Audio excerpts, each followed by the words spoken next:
Hey guys, എന്തുണ്ട് വിശേഷം? എല്ലാവരും സുഖമായിട്ടിരിക്കുന്നു. അപ്പോൾ ഇന്ന് രാവിലത്തെ കിച്ചണിലെ കുറേ സീൻസൊന്നും എടുത്തില്ല കേട്ടോ. പിന്നെയാണ് ഓർത്ത ഈ ഒരു വീഡിയോ എടുത്തേക്കാന്ന് ഓർത്തിട്ടെടുത്ത വീഡിയോ ആണിത്. അപ്പോൾ ഇന്ന് വെള്ളിയാഴ്ച ആണ് കേട്ടോ. അപ്പോൾ ഇത് ചുടിക്കും കുഞ്ഞിന് ഇന്നും കൂടെ ക്ലാസ് ഉണ്ട്. അപ്പോൾ ഞാൻ ഒരുക്കാൻ നേരത്താണ് വീഡിയോ പെട്ടെന്ന് എടുത്തത് കേട്ടോ.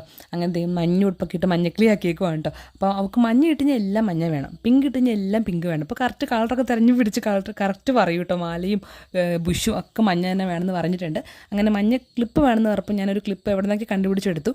അതൊക്കെ കുത്തി കൊടുത്തിട്ടുണ്ട് കേട്ടോ. ഇനി പല്ലുക്കുഞ്ഞിനെ കൂടെ കുളിപ്പിക്കുന്നുണ്ട് കേട്ടോ. അത് കഴിഞ്ഞിട്ട് വേണം എനിക്ക് റെഡി ആവാനായിട്ട്. പിന്നെ ഇത് റെഡി കഴിഞ്ഞപ്പോൾ തെച്ചൂട്ടി പുറത്തോട്ട് നോക്കിക്കണം എന്താ പറയട്ടെ, നമ്മുടെ വീടിന് ആ സൈഡിലായിട്ടൊരു മയിൽ വന്നു കേട്ടോ. ഇന്നലെ വന്നായിരുന്നു, ഇന്നും അത് അതേ കറക്റ്റ് പൊസിഷനിൽ വന്നു കേട്ടോ. അപ്പോൾ അതിനെ കാണുന്ന പറഞ്ഞിട്ട് ഏട്ടയെ കൊണ്ട് കാണിക്കാൻ പോയിക്കോട്ടോ. പക്ഷേ ഞങ്ങൾ ചെന്നപ്പോഴേക്കും പറഞ്ഞു പോയി ഗൈസ്, ഇന്ന് ഇതുവരെ മയിൽ അങ്ങനെ വീടിൻ്റെ അടുത്തും കണ്ടിട്ടില്ല കേട്ടോ. നമ്മൾ മറ്റേ എന്താ പറയുക സൂയിലൊക്കെ കണ്ടിട്ടുണ്ട്, അല്ലാണ്ട് വീട്ടിലൊന്നും വെച്ച് കണ്ടിട്ടൊന്നും ഇല്ലല്ലോ.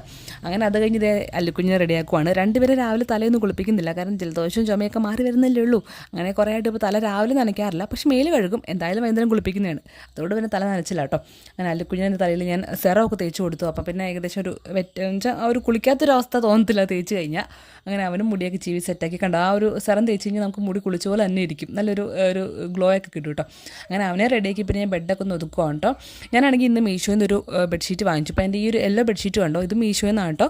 ആ മറ്റേ അറ്റത്ത് മറ്റേ എലാസ്റ്റിക് ഉള്ളത്, അതുകൊണ്ട് പിന്നെ പിള്ളേരൊക്കെ ഉള്ളതുകൊണ്ട് അതൊക്കെ ഇട്ട് കഴിഞ്ഞാൽ നമുക്കത് പെട്ടെന്ന് ഓരോ സൈഡിൽ നിന്നും ഇങ്ങനെ ഊരി പോരത്തില്ല, എത്ര വിരിച്ചാലും നീറ്റായിട്ട് തന്നെ കിടന്നോളും. അപ്പോൾ ഇതും അങ്ങനത്തെ ഒരു ബെഡ്ഷീറ്റാണ് ഇന്ന് വാങ്ങിച്ചിരിക്കുന്നത്. ഏകദേശം 250 രൂപയുള്ളൂ കേട്ടോ. അത് അടുത്ത ദിവസം വിരിച്ചിട്ട് ഞാൻ കാണിച്ചു തരാം കേട്ടോ. അങ്ങനെ ബെഡൊക്കെ മാറ്റി വെച്ചു. ഇനി ഞാൻ റെഡിയാവുകയാണ്. ഞാൻ ഓൾറെഡി മേല് കഴുകിയതാണ് കേട്ടോ. ഫേസിൽ ഫേസ് വാഷൊക്കെ ഇട്ടു. പിന്നെ എൻ്റെ സ്കിൻ കെയർ, സൺസ്ക്രീന്, മോയ്സ്ചറൈസർ, പിന്നെ രാവിലെ ചില സമയങ്ങളിൽ ഞാൻ ടോണർ അപ്ലൈ ചെയ്ത് കൊടുക്കും കേട്ടോ. പിന്നെ അപ്ലൈ ചെയ്തിട്ടില്ല. അങ്ങനെ പുരുവൊക്കെ വരച്ചു, കണ്ണൊക്കെ എഴുതി. പിന്നെ അത് നേരെ ബ്രേക്ക്ഫാസ്റ്റ് കഴിക്കാൻ പോയിട്ട് ഇന്ന് ഉപ്പുമാവും പയറുമായിരുന്നു. പക്ഷേ ഞാൻ കഴിഞ്ഞ ദിവസം വെച്ച് ചപ്പാത്തി മിച്ചിരിപ്പുണ്ടായിരുന്നു. അപ്പോൾ അത് ഞാൻ എടുത്ത് കഴിച്ചു. അങ്ങനെ ഞങ്ങൾ റെഡിയായിട്ട് ഇറങ്ങിയിട്ടുണ്ട് കേട്ടോ. കാരണം എൻ്റെ ഫേസ് കണ്ടപ്പോൾ കുറച്ച് പറഞ്ഞായിരുന്നു, ആ സ്കിൻ കെയർ ഒക്കെ ചെയ്യുന്നതുകൊണ്ട് തന്നെ അത്യാവശ്യം ഒരു എന്തൊരു മാറ്റം ഫേസിന് വന്നിട്ടുണ്ട്. അത് കറക്റ്റാണ് കേട്ടോ. അപ്പോൾ സ്കിൻ കെയർ ഇനിയും ചെയ്യാത്തുണ്ടെങ്കിൽ കറക്റ്റ് ചെയ്ത് തുടങ്ങുക. കാര്യം ഞാൻ പുതിയതായിട്ട് സ്റ്റാർട്ട് ചെയ്ത സംഭവമാണ്. അങ്ങനെ ഞാൻ സ്കിൻ കെയർ ഒക്കെ തുടങ്ങിയിട്ട് ഇപ്പം 1 മാസം ആവണേ ഉള്ളൂ. അപ്പോൾ നമ്മൾ ബേസിക് ആയിട്ടുള്ള മോയ്സ്ചറൈസർ, സൺസ്ക്രീൻ അതൊക്കെ യൂസ് ചെയ്ത് തന്നെ ഒരു മാസമെങ്കിലും യൂസ് ചെയ്ത് തന്നെ നമ്മുടെ ഫേസ് നല്ലൊരു മാറ്റം ഉണ്ടാവും കേട്ടോ.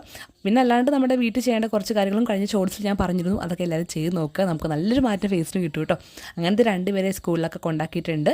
ഈ ആഴ്ച നമ്മൾ എൻ്റെ വീട്ടിൽ പോകുന്നുണ്ട്. അപ്പോൾ എന്തായാലും അതിൻ്റെ വീഡിയോസൊക്കെ ആയിട്ട് ഉടൻ തന്നെ വരാവേ. അപ്പോൾ ബൈ.